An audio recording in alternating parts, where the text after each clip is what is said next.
आज एक महत्वपूर्ण विषय है कि जिन स्वरों की हम बात करते हैं, चाहे वो चंद्र स्वर हो चाहे सूर्य स्वर हो, उसका मुख्य आधार की बात करेंगे। और वो है हमारा एक प्राण तत्व। प्राण हमारे शरीर के लिए इतना उपयोगी है कि उसके बिना ना हमारे शरीर को, क्योंकि प्राण ही एक एकमात्र ऐसा माध्यम है जो हमारे शरीर को ऑक्सीजन भी पहुंचाता है और हमें जीवित होने की गारंटी देता है। क्योंकि रात भर सोए और सुबह यदि प्राण तत्व गायब हो गया, वो अपनी जिस तरह से हम स्विच ऑफ की तरह हो जाए वो, तो हमारे प्राण पखेरु उड़ जाते हैं जी। सीधी भाषा में कहा जाता है कि अब इस व्यक्ति के अंदर प्राण नहीं रहे। मेडिकल हेल्थ में के हिसाब से भी उस व्यक्ति के कुछ नहीं रहा। ये आधार माना जाता है। यानी प्राण हमारे शरीर के लिए एक अपने आप में एक राजा की तरह है। क्योंकि कई बार देखा होगा, अब प्राण में मुख्य रूप से 5 प्रकार की वायु ये होती है।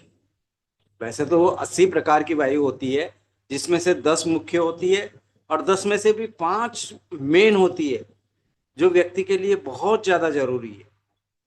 तो इसके बारे में भी थोड़ा अपने, क्योंकि स्वर, जब हम स्वर विज्ञान के बारे में जानकारी ले रहे हैं, क्योंकि इसी से जुड़ा हुआ सब्जेक्ट है, तो इसके बारे में हम चाहेंगे कि पूरी हमें नॉलेज होनी चाहिए। एडिशनल नॉलेज हो तो बहुत अच्छी बात है हम सबके पास। तो ये है, एक तो प्राण, एक समान, एक उदान, और एक अपान, और व्यान। ये 5 प्रकार के प्राण हमारे अंदर होते हैं, जिसमें मुख्य प्राण होता है। क्योंकि प्राण के बिना बाकी की जो ज्ञानेंद्रियां, कर्मेंद्रियां जिसको अपन बोलते हैं, कि भाई आंख है अपना सेंसेस से चीजों को लाके आपको दिखा रही है, कान आपको ऑडिबल सेंस दे रहा है, तो ये जितनी भी बाकी टच है, फील कर पा रहे हो आपको ठंडा है गर्म है या किस तरह की स्मेल है, तो वो एक अलग सेंस आपको मिल रहा है। लेकिन ये सब भी टिकी हुई हमेशा प्राण पे ही है। ये इंद्रियां भी तभी तक आपके साथ है जब तक आपके शरीर में प्राण है। जिस दिन प्राण गायब, आपकी सारी इंद्रियां खत्म, कोई साथ नहीं देती फिर, वो पहले ही गायब होना चालू हो जाती।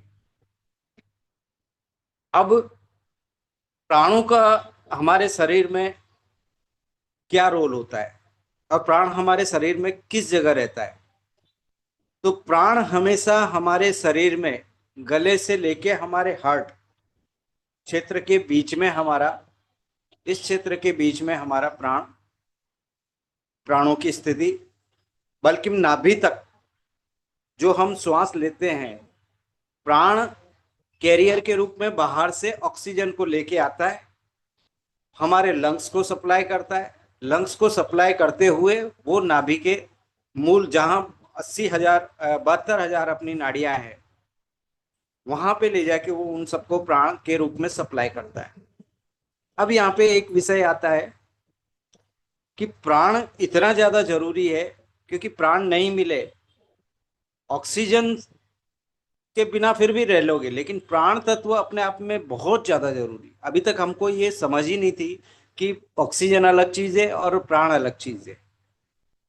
प्राण तो एक कैरियर है बड़ी, जैसे गाड़ी के अंदर आप बैठ के गए, वो सिर्फ लेके आ रहा है, और लंग्स लंग्स का काम कर रहा है। उसने उसको जितनी एब्जॉर्व करनी थी O2 ऑक्सीजन ले ली, बाहर निकालनी थी। तो जब वापस प्राण पलट के आपके नाभि से ऊपर की तरफ जाता है, तब कार्बन डाइऑक्साइड को लेके निकाल के बाहर फेंक देता है। आपके अंदर के जो भी, उसको कार्बन डाइऑक्साइड की जरूरत नहीं होती आपके शरीर को। एक तरह से वो सिर्फ एक कैरियर है। मेन सोर्स तो आपका प्राण ही है। अब प्राण की प्राणों के बिना हम समझ गए कि ये प्राण के बिना तो कुछ भी संभव नहीं है हमारे शरीर में। प्राण अपने आप में बहुत बड़ी चीज है हमारे जिंदा रहने के लिए। अब इसके बाद एक मुख्य वायु सेकंड नंबर की हमारी आती है, अपान वायु। अपान वायु की पोजीशन होती है नाभि से लेके हमारे रेक्टम वगैरह तक, ये जो रिप्रोडक्टिव एरिया है ये पूरा अपान वायु। जो भी हमारे एक्स्ट्रा डिस्चार्ज वगैरह, सपोज करो अपान वायु ना हो तो क्या होगा, प्राण वापिस ऊपर आएगा ही नहीं। क्योंकि अपान वायु और एक पोल, नॉर्थ पोल वो है तो साउथ पोल वो है, दोनों आपस में एक दूसरे को खींचते रहते हैं और छोड़ते रहते हैं। सप्लाई एंड डिमांड वाला खेल चलता रहता है दोनों में। दोनों ने एक दूसरे को पकड़ रखा है, और नाभि उसका सेंटर है, क्योंकि रेक्टम से वहां नीचे का काम उसको करना है अपान वायु को, और नाभि के यहाँ तक इसको प्राण को जाना है। अब वो यदि पुश, मतलब उन दोनों का ऐसा वैक्यूम का एक सिस्टम होता है अपनी बॉडी के अंदर कि वो जब तक नीचे से काम करके आता है वो फिर ऊपर, और अपान वायु की डायरेक्शन हमेशा नीचे ही रहेगी। अपान वायु हमेशा, जब क्यों, क्योंकि आपके डिस्चार्जेस भगवान ने अपनी को डिजाइन इस हिसाब से किया है कि आपको वेस्टेज जो भी आप बॉडी, किडनी आपका एक्स्ट्रा यूरिन निकाल रही है, या आपको स्टूल जाना है, कुछ भी काम करना है, तो वहां पे यदि अपान वायु नहीं होगी तो आपके इंटेंसिटी बनेगी ही नहीं। और जब इंटेंसिटी नहीं बनी, सपोज आपने यूरिन कर भी लिया, तो वो सिर्फ एक तरह से एक्स्ट्रा लिक्विड था, वो ही निकला है। जो आपकी बॉडी के अंदर टॉक्सिन्स वगैरह रह गए थे, वो, क्योंकि उसमें कोई इम्पल्स, आवेग नहीं था, वेग वेलोसिटी नहीं थी उसके पास, क्योंकि जब तक उसके पास कोई फोर्स नहीं होगा, तो वो फोर्स की वजह से ही आपके सारे टॉक्सिन्स बाहर निकालने का काम मेन इसका होता है, अपान वायु का। और अपान वायु और इन दोनों में हमेशा एक इतना आपस में सिमेट्री जुड़ी हुई होती है, जैसे हम किसी मशीन के देखते हैं पहिए, जूस वाले गन्ने वाले के यहाँ देखें, या एक तरह से एक दूसरे से क्लिपिंग होते हैं, इसी तरह से प्रकृति ने इन दोनों को आपस में जोड़ रखा है बिल्कुल, कि एक का आना, दूसरे को उसको खींचना, और नाभि के यहाँ से उसको नीचे ले जाना, और सारे अंगों को डिस्ट्रीब्यूट करना कि भाई हाँ, लेग, किडनी, ये तेरा, तेरे को भी चाहिए। उसको सब पता है किस ऑर्गन को कहाँ कहाँ कितना देना है, चाहे लीवर को देना है, चाहे और भी जो रिप्रोडक्टिव आपका यूरिन को देना है, जो भी जहाँ उसको लगता है प्राण तत्व को वो वहां से ले जाके आपके पास पहुंचाता है, हर बॉडी के ऑर्गन को पहुंचाता है। अब इन दोनों में कभी कभी आप, हम लोग क्या है, खान पीन में कंट्रोल करते नहीं है, तो भगवान ने इसीलिए एक तीसरी वायु दी है हमारे पास, जिसको हम कहते हैं समान वायु। और समान वायु का क्षेत्र आपके हृदय से लेकर नाभि के बीच में होता है, इसका एरिया, यानी अपना पेट, डाइजेस्टिव सिस्टम। समान वायु, समान वायु का मुख्य काम ये होता है कि आपके ऑर्गन के जो प्राण और अपान के बीच में, इन दोनों को वो बैलेंस करता है। क्योंकि जो प्राण वो ऊपर से लेके आ रहा है, वो समान वायु अपने यहाँ से थोड़ा बहुत अपने पास रखेगी, और आपके डाइजेस्टिव सिस्टम के जो भी ऑर्गन हैं, स्मॉल इंटेस्टाइन है, लार्ज इंटेस्टाइन है, आपका स्प्लीन है, लीवर है, मतलब जहां जहां उसको लगेगा, पेट से जुड़े हुए जो भी ऑर्गन हैं, उन सबको वो सप्लाई देगा। क्योंकि इन सबको मालूम होता है कि कौन सा, इवन आपका कोई भी जूस वगैरह निकलता है करता है, मतलब ये बिना प्रेशर, क्योंकि हर जगह प्रेशर का तो काम है ही, क्योंकि आज ब्लड भी अंदर कहीं दौड़ रहा है, तो उसको कहीं कोई मशीन पंपिंग तो हो रहा है, आपका हार्ट पंपिंग कर रहा है, तो एक प्रेशर कंटिन्यू बनाने के लिए वायु की तो सख्त जरूरत है। फिर हार्ट को भी यदि ऑक्सीजन नहीं मिलेगी, तो हार्ट भी पंपिंग करना बंद कर देगा। ऑक्सीजन नहीं मिलेगी मतलब वायु नहीं मिलेगी, उसको पुश कर रहा है वो, ब्लड को धक्का देने के लिए वायु की उपस्थिति हमारे शरीर में बहुत जरूरी है। आयुर्वेदिक हम डॉक्टर्स के यहाँ जाते हैं, वहाँ पे भी हमारे, उनका बेस एक वही बना हुआ है, कफ, वायु और पित्त।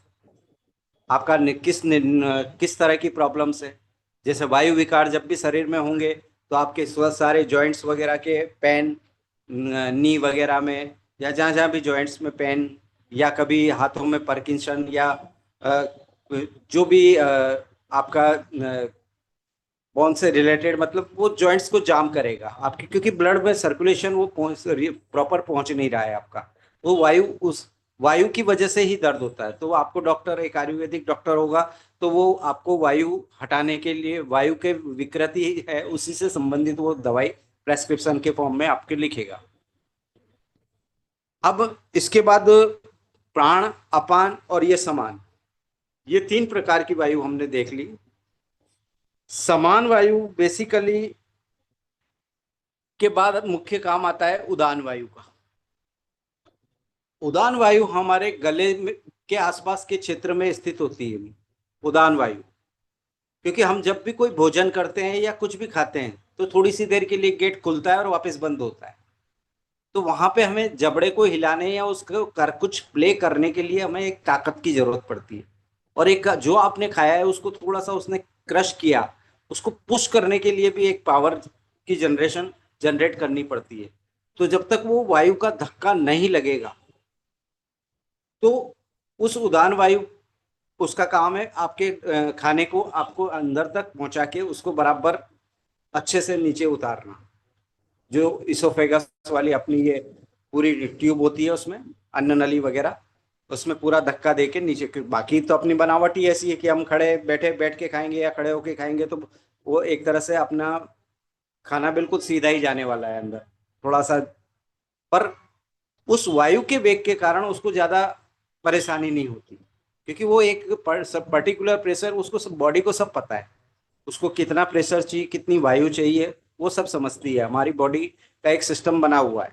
कई बार ऐसा भी होता है कि वायु जब असंतुलित बिगड़ने लग जाती है तो हम पहले ही कह देते हैं यार आज मेरी इच्छा नहीं है, आज तो खाया हुआ भी मेरे बाहर आने जैसा लग रहा है, आज ज्यादा ही एसिडिटी हो रही है, आज मुझे कुछ है। क्योंकि कहीं ना कहीं आपका वायु इम्बेलेंस हुआ है।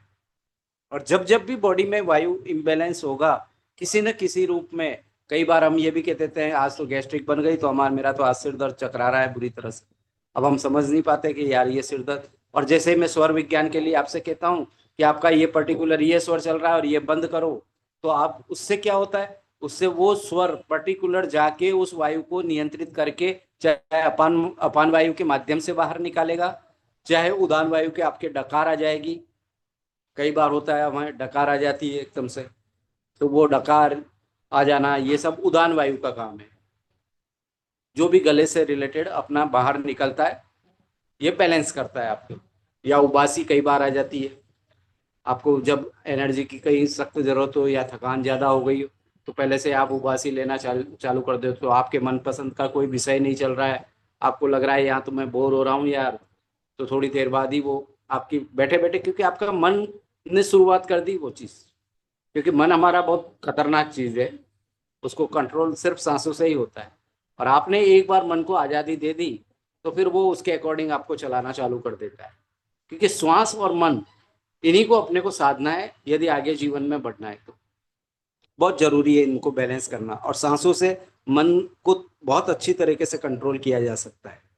जो व्यक्ति ये कहते हैं कि यार मेरा तो मन किसी काम में लगता ही नहीं, तो इसका मतलब मूड स्विंग हो रहा है। उसका मूड स्विंग का मतलब क्या है, ये चंद्रमा एक ग्रह ऐसा है जिसको मन और मस्तिष्क का कारक माना गया है ज्योतिष के अंदर। तो जब मन और मस्तिष्क के कारक को आप कहीं ना कहीं आपका भाई मूड किससे प्रभावित हुआ, चंद्रमा की वजह से। और जैसे ही आप ब्रीथिंग पैटर्न चेंज कर लेते हैं, थोड़ी देर बाद ही आप कह देते हो या फिर आपने कोई मिंट गोली खा ली या जिसमें कुछ इस तरह का हो हल्का सा, कुछ वैसी गोली खाई आपको, आपकी इनहेलिंग अलग तरह से होने लग जाती है, आपकी लेंथ श्वासों की लेंथ बदल जाती है। आपको लगता है हाँ अब मूड ठीक है, अब वॉमिट जैसा नहीं लग रहा, अब वैसा नहीं लग रहा, अब कहीं भी कुछ किया जा सकता है। तो कहने का मतलब ये वायु का बहुत बड़ा रोल है हमारी। और 80 प्रकार की है, कफ में इतनी शिकायत नहीं होगी। वायु यदि बिगड़ी है तो बॉडी में अक्सर वायु को बैलेंस करना बहुत ज्यादा जरूरी। और इसीलिए स्वर विज्ञान का महत्व और ज्यादा बढ़ जाता है, क्योंकि आप कुछ नहीं कर रहे, आप स्वर को कंट्रोल करने के साथ साथ उसकी वायु को बैलेंस कर रहे हैं।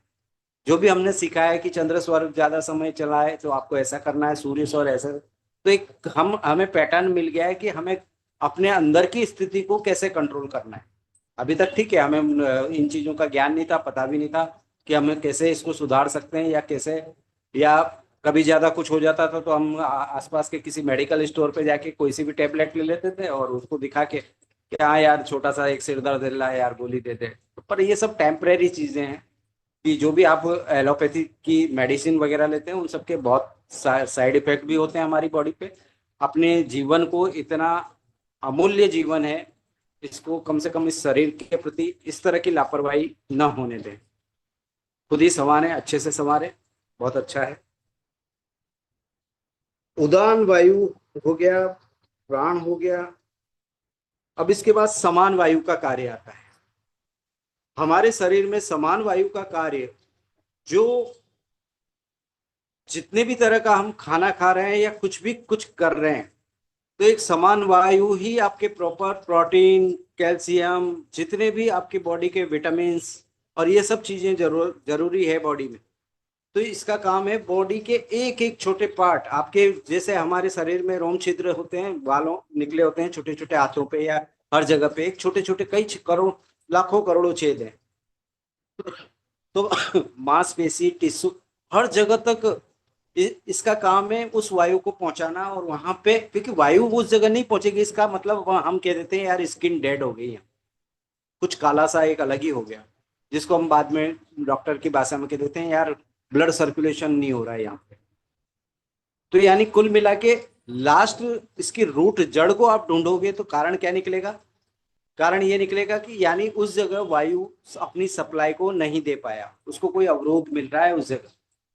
समान वायु आपने अपनी बिगाड़ ली है कहीं ना कहीं। समान वायु को बैलेंस करना बहुत जरूरी है, इसलिए समान वायु को कहा जाता है, हम रेगुलर एक्सरसाइज वगैरह के लिए कहा जाता है कि भाई आप थोड़ा सा फिजिकली फिटनेस रहने के लिए आपको समय समय पे थोड़ा सा एक्सरसाइज, हाथ पैरों को हिलाना या ये सब करना, ताकि बॉडी का एक एक पार्ट, पैर से लेके सिर तक, एक एक चीज आपकी एक्टिव रहे, क्योंकि वो हमेशा वायु को पहुंचने में आसानी होगी।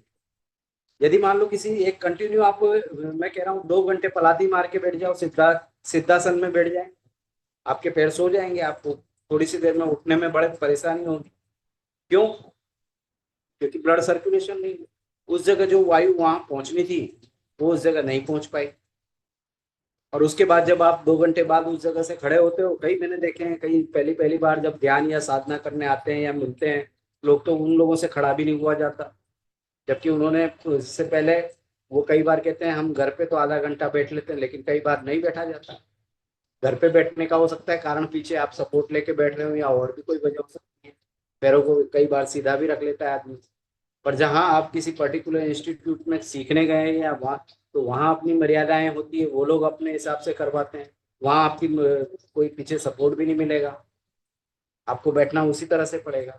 तो कहने का मतलब ये है कि एक वायु का काम है हर जगह के आपके ब्लड सर्कुलेशन को मेंटेन कराना और एक एक स्वस्थ शरीर को पूरी तरह से स्वस्थ रखना, क्योंकि भगवान ने डिजाइन हमें 120 साल के लिए किया है।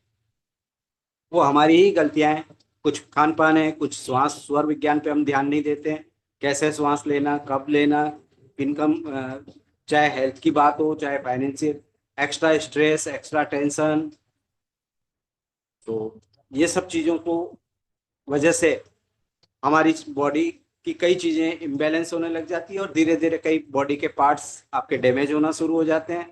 और जब स्वर वगैरह पे आपका नियंत्रण बिल्कुल नहीं रहता, तो आप सीधे सीधे हॉस्पिटल जाने के बाद धीरे धीरे और गंभीर होते जाते हैं, और गंभीर होने के बाद जो जमा पूंजी है वो भी धीरे धीरे पूरी तरह से नष्ट होने लग जाती है व्यक्ति को।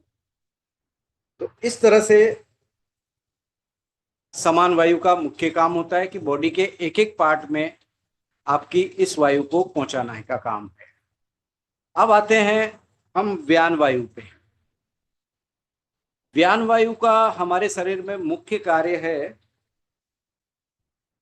कि आपकी बॉडी को अलाइव रखना, क्योंकि यदि आपके जैसे ही व्यान वायु आपकी नहीं पहुंचेगी, तो इसका मतलब वो तुरंत चीजों को सड़ाएगी या गलाएगी।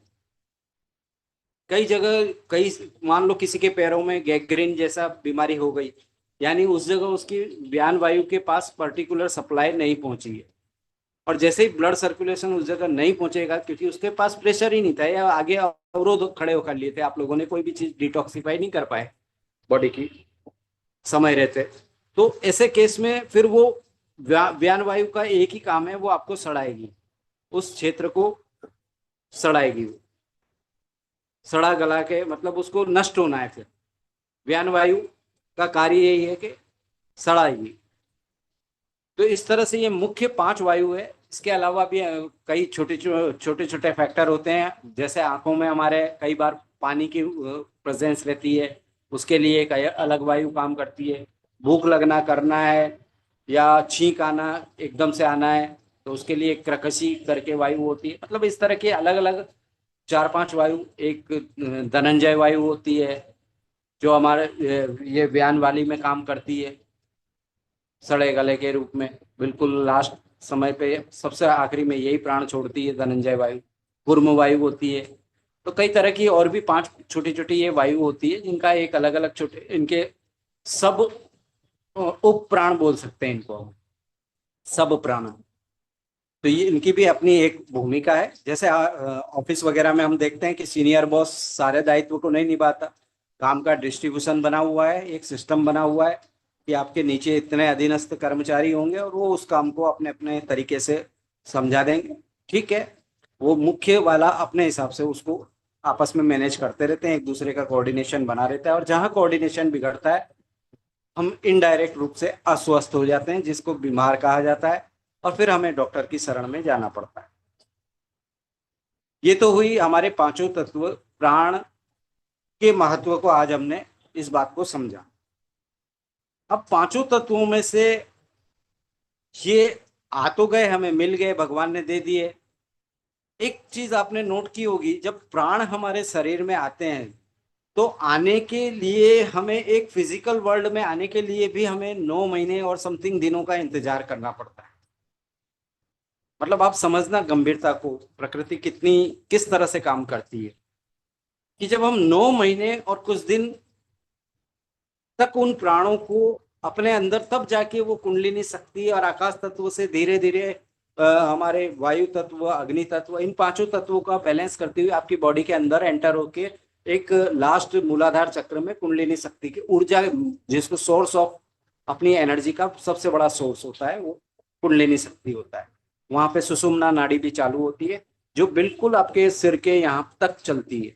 सिर्फ सुषुम्ना नाड़ी ही यहाँ तक चलती है, बाकी दोनों नाड़ी यहाँ तक आज्ञा चक्र तक ही आती है। ईड़ा और पिंगला, जिसको बोलते हैं सूर्य और चंद्र स्वर, आपस में इंटरसेक्ट करती हुई ये इस तरह से दोनों को एक दूसरे को इंटरसेक्ट करती हुई मेल फीमेल एनर्जी बोल सकते हैं आप, और ये आपके टेल बोन तक जाती है। अब प्राणों का महत्व हमने समझ लिया किस तरह से क्या होता है। अब जब ये तो हुआ आने की बात, जन्म लेते समय की बात। अब प्राण जब हमारी सॉरी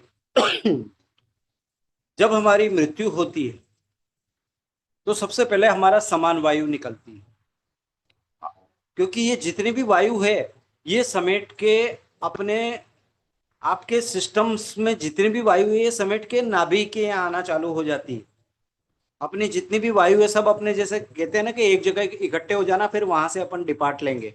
तो ये अपने अपने आपके जो 7 चक्र हैं उनमें जो आपके जो आपने जो अच्छे बुरे कर्म किए हैं उन सब का बही खाता उसके पास होता है। उन सबको समेटते हुए नाभि चक्र में आके स्थापित हो जाते हैं।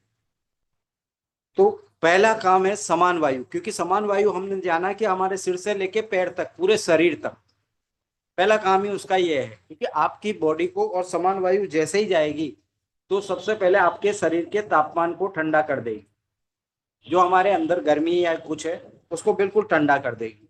और ये हमारे 21 से 24 मिनट तक वो अपना डेटा सॉफ्टवेयर की तरह रिकॉर्ड कर लेगी सारा। 21 से 24 मिनट तक वो कंटिन्यू आपका डेटा, आपकी बॉडी में जो जो भी डेटा है उन सबको कलेक्ट करके रख लेगी अपने पास और नाभि में आके बैठ जाएगी। नेक्स्ट होता है प्राण। वो आके प्राण के पास बैठ गई। प्राण अपना 48 मिनट से लेके 64 मिनट तक उस समय अपना प्राण पूरी तरह से, क्योंकि उसको सारी इंफॉर्मेशन लेनी होती है। ये नहीं है कि जल्दबाजी में आपने जो, क्योंकि अपना जो हम कहते हैं कर्मा कम्स टू बैक, वो कर्मा कम्स टू बैक ऐसे ही नहीं आता, उसका कोई ना कोई कलेक्ट। ठीक है, कंप्यूटर लैपटॉप में तो हमें दिख जाता है कि ये डाउनलोड हो रहे हैं, ये हो रहे हैं। बाकी प्रैक्टिकल लाइफ में जब हमारे साथ होता है तो हम उस समय देखने की स्थिति में नहीं रहते। जो जा रहा है वही समझ पाता है उन सब चीजों को। तो बड़ा गंभीर विषय है, हालांकि थोड़ा सा सब्जेक्ट पर गंभीर होने की जरूरत नहीं है, सिर्फ नॉलेज रहे आप सबको, इसलिए मेरा बताने का मूल उद्देश्य है। किसी को बहुत ज्यादा सीरियस मत हो जाना इन चीजों पे, ठीक है। उसके बाद हमारे शरीर में उदान वायु का रोल आता है। उदान वायु हमारे शरीर में 6 से 12 घंटे तक अपने शरीर से जो जो चीजें हैं उन चीजों को कलेक्ट करना चालू करता है। अब 6 से 12 घंटे तक वो आपके शरीर में से सारी चीजों को कलेक्ट करता है। अब वैसा देखा जाए तो आने वाले समय में यदि मेडिकल साइंस कुछ तरक्की कर ले, या कोई तंत्र मंत्र से रिलेटेड कोई व्यक्ति इतना अधिक जानकारी हो जिनका इन तत्वों पर विजय पा रखी हो, और उदान वायु तक व्यक्ति को वापस, यदि कोई स्वस्थ व्यक्ति है और उसकी आकस्मिक डेथ हुई है, तो वो वापस उस समय तक अपने जीवन को ला सकता है। पर ऐसे गिने चुने लोग हैं, क्योंकि उदान का मतलब आपको एंटी ग्रेविटेशनल फोर्स काम कर रहा है आपके अंदर, गुरुत्वाकर्षण। कई लोग बहुत हल्के हो जाते हैं उस समय। तो उदान वायु गले से जब हमारे निकलता है, उदान वायु, तो ये 6 से 12 घंटे का समय लेता है। आपके जो भी अंदर हमारे जो कर्माज हैं और जो जो भी हमारे डेटा इकट्ठे हुए हैं, उन सब का कलेक्शन वो उदान वायु करता है। सिमिलरली अपान वायु है, उसका उसको अपने डेटा कलेक्ट करने में 8 से 18 घंटे लगते हैं। 8 से 18 घंटे में वो अपने सारे बॉडी के आपके डेटा कलेक्ट कर लेते हैं। सिमिलरली व्यान वायु है, वो सबसे आखिरी में जाता है। उसको लगते हैं 11 से 14 दिन, यदि आपकी सामान्य अवस्था में मृत्यु हुई है तो।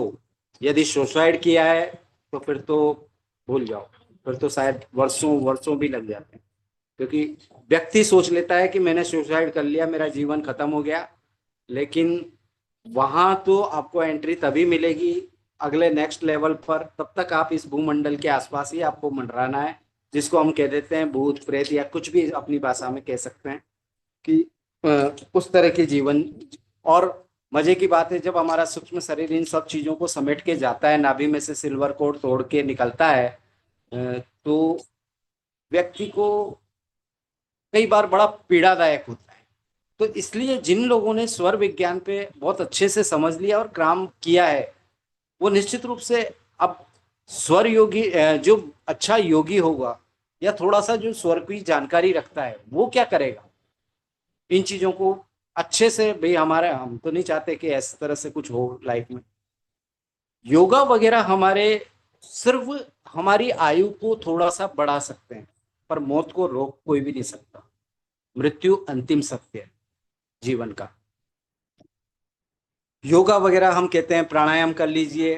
अब इन सब में भी एक गंभीर विषय और आता है कि प्राणायाम हम अनुलोम विलोम करना चालू कर देते हैं, लेकिन हमें पता नहीं होता कि जितनी तीव्रता से हम इनहेल कर रहे हैं, या जिस गति से हमने उस श्वास को इनहेल किया है, क्या उसी गति से या सेम एग्जैक्ट उसी वेलोसिटी से आप क्या एक्सेल कर रहे हो? नहीं कर रहे हो। आप छोड़ तो बहुत जल्दी रहे हो। जबकि असली प्राणायाम वो है कि सिर्फ ये नहीं है कि दाएं से लिया और बाएं से फेंका, दाएं से लिया या बाएं से लिया दाएं को फेंका। वो प्राणायाम नहीं है। एक्चुअल में सारा खेल आपकी सांसों को बैलेंस करना है। असली प्राणायाम वो है कि आप कितनी इंटेंसिटी, और वो आपके अलावा कोई दूसरा नहीं जान सकता। आपका कितना भी बढ़िया अच्छा ट्यूटर हो, कोई भी हो, वो आपके पास आके ना, आपके एक्चुअल बार बार आके वो चेक करके नहीं जाएगा। और उसको खुद को भी इतना अंदाजा नहीं होगा, क्योंकि उसको मालूम है ठीक है यार, आपको बोला है, आप कर रहे हो, इनहेल कर रहे हो, एक्सेल कर रहे हो, यही तो कराना है। उस केस में सिर्फ 10 या 20% हमें प्रॉफिट मिलेगा, जिस तरह से हम कर रहे हैं। लेकिन समान वेग से जब आप लेना सीख गए और पर्टिकुलर ब्रेक दे रहे हो उस श्वास को, और फिर उसी अनुपात में उसी वेग से आप छोड़ रहे हैं, तो वो एक 100% परफेक्ट आपका प्राणायाम का पार्ट। आजकल तो बहुत कई तरह के लोगों ने इसके लिए अलग अलग स्मार्ट वॉच वगैरह भी रख के सामने बैठते हैं, बॉक्स ब्रीथिंग और अलग कई मैनिफेस्टेशन में। ये सब चीजें मैं थोड़ा सा बताऊंगा कि कैसे कैसे तरह की, कई बार काउंट डाउन भी करते हैं कि 1 से लेके 8 तक गिनती तक आपको अंदर लेना है, फिर होल्ड करना है, 8 के बाद 16 या 20 गिनती तक होल्ड करना है। अलग अलग टाइम पीरियड सबका अलग अलग है। और फिर होल्ड करने के बाद छोड़ते समय आपकी सांस की इतनी काउंटिंग करो। तो उसके बाद आप में इस तरह के बदलाव, निश्चित रूप से बदलाव आते हैं, अच्छी बात है। लेकिन कितने सीरियसली आते हैं, पर मैनिफेस्टेशन में कई चीजें, और कई बार ऐसा भी होता है आप किसी श्वास के बीच में गैप ही ना दें, आप इनहेल करें और तुरंत छोड़ दें, इनहेल करें और तुरंत छोड़ दें, आपकी ब्रीथिंग काउंट ही नहीं होगी वहां पे। आपने अपनी एज बढ़ा ली। दिन में 5 बार भी, यदि 5-5 सांसें भी आपने इस तरह से ली और फेंक दी, ली और फेंक दी, आपने होल्ड नहीं किया कहीं भी, तो आप काउंटिंग वो पूरी नहीं हुई ना, काउंटिंग पूरी नहीं हुई है वो तो।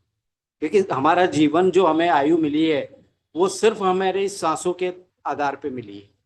समय को इतना मूल्यवान नहीं माना गया, सिर्फ सांसों के आधार पे ही हमारा जीवन को निर्धारित किया गया है। और जो योगी पुरुष होते हैं या जो स्वर विज्ञानी लोग होते हैं, वो क्या करते हैं, समान जब सांस ली और थोड़ा सा 1 सेकंड के लिए रुकी और फिर वापस आपने एक्सेल की, तो जब वो एक्सेल कर रहे हैं, सांस को छोड़ रहे हैं, रेचक किया मतलब, उसके बाद की गैप को धीरे धीरे वो बढ़ाना चालू करते हैं।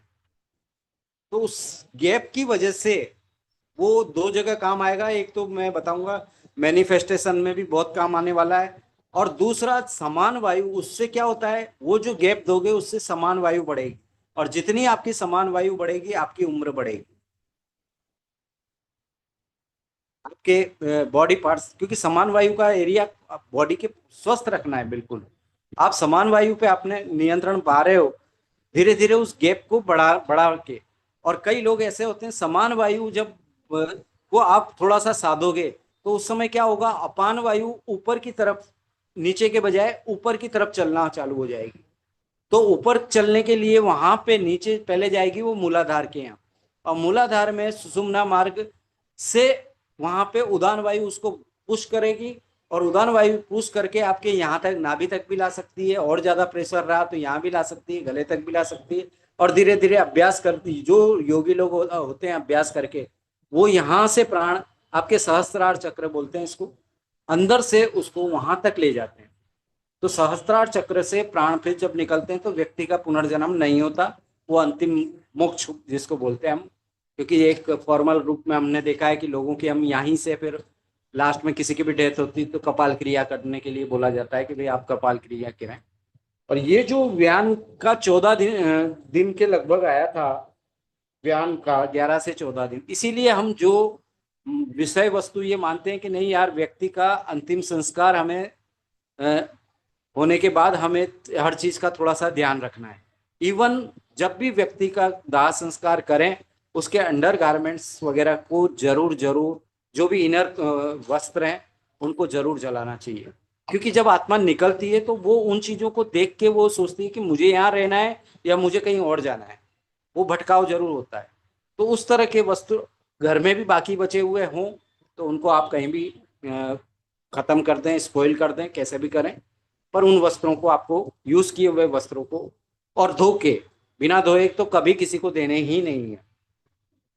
क्योंकि बिना धोए का मतलब आपके किसी भी रूप में, क्योंकि तंत्र मंत्र आजकल बहुत जिंदा हुआ है, पड़ा है, कोई भी किसी का मिसयूज कर सकता है, और आपके दिवंगत आत्मा के साथ कोई भी कोई बहुत बड़ा बंधक बना के उससे कई तरह के काम भी ले सकते हैं। प्रकृति में बहुत कुछ घटित हो रहा है, मैंने भी बहुत कुछ अभी सीखा है। तो मैं आप सबसे निवेदन करूंगा कि थोड़ा सा ज्ञान था मेरे पास जो मैंने आपको दिया, और लगभग अब समय बहुत कम बचा है हमारे पास, मुश्किल से 2-3 मिनट है। यदि कोई किसी की जिज्ञासा हो तो मुझसे कुछ पूछ सकते हैं। आज रितु जी नहीं आए हैं, अहमदाबाद मिसिंग है। एक मैसेज चैटिंग में पड़ा है, किसका है, अच्छा नमस्कार।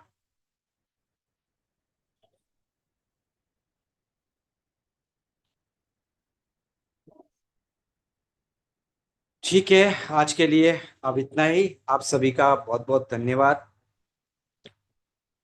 शुभ शुभ जानकारी देता रहूं मैं। धन्यवाद।